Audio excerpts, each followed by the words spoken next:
ज्ञानेश्वर लांडे. मी नगरसेविका प्रभाग क्रमांक 1ची उमेदवार आहे. कुठले मुद्दे आहेत? इथे तर पुष्कळसा सहसा तिथे रोजगारचा मुद्दा आहे की रोजगार इथे जसं बाहेरच्या लोकांना इथे लावल्या जात आहे असं म्हटलं जाते, इथल्या एरियातल्या लोकांना इथे लावल्या जात नाही आहे. हा मेन पॉईंट आहे त्यांचा. तुम्ही मतदारांशी संवाद साधला तेव्हा काय बोलले ते? त्यांना मेन इथे जसं लाईटचा प्रॉब्लेम आहे, खांब आहे पण लाईट ऑन नसते. 6-6 4-4 महिने त्यांची लाईट ऑफ असते. आणि जसं नाले आहे, अर्ध्यापर्यंत नालेले आहे, अर्ध्यापर्यंत नाही आलेले आहे. पावसाचं पाणी डायरेक्ट त्यांच्या घरामध्ये जाते.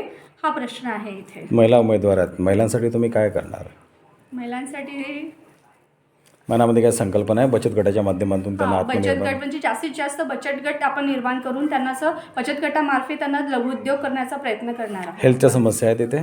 हेल्थच्या म्हणजे आरोग्याच्या संदर्भामध्ये दूषित पाणी कधी येत असल्यामुळे तर त्यामुळे हेल्थचा थोडा प्रॉब्लेम आहे. काय आज ज्योती चंद्रशेखर बावनकुळे या आज तुमच्यासोबत फिरल्यात, त्यांची एक रॅली होती, कसा प्रतिसाद मिळाला? खूप छान प्रतिसाद मिळाला आम्हाला. आम्ही कोराडी याच्यापासनं मंदिरपासून स्टार्ट केली आणि ती कोराडी कॉलनीपर्यंत फिरत फिरत इथे एंड झाली. तर जेव्हा सगळ्यांना म्हणजे आपण जे प्रत्येक उमेदवार होते ते ज्यांचा जो विभाग होता त्यानुसार ते उमेदवार उभे राहिले आणि त्यांच्यासोबत त्यांना मेन हेल्प केली आणि पूर्ण त्यांच्यासोबत चालली. प्रतिसाद कसा मिळतो एकंदरीत मतदारांचा संवाद साधता तेव्हा त्यांचं काय मत असते तुमच्या संदर्भात, भाजपच्या संदर्भात?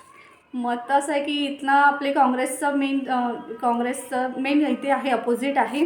तर जसं असे प्रचार असते की BJPचाच इथे मेन सरकार चालली जाते, तर BJPची सीट इथनं निघल्यास जास्तीत जास्त सीट निघल्या पाहिजे असं त्यांचं मत आहे. मतदारांना काय आव्हान करणार तुम्ही?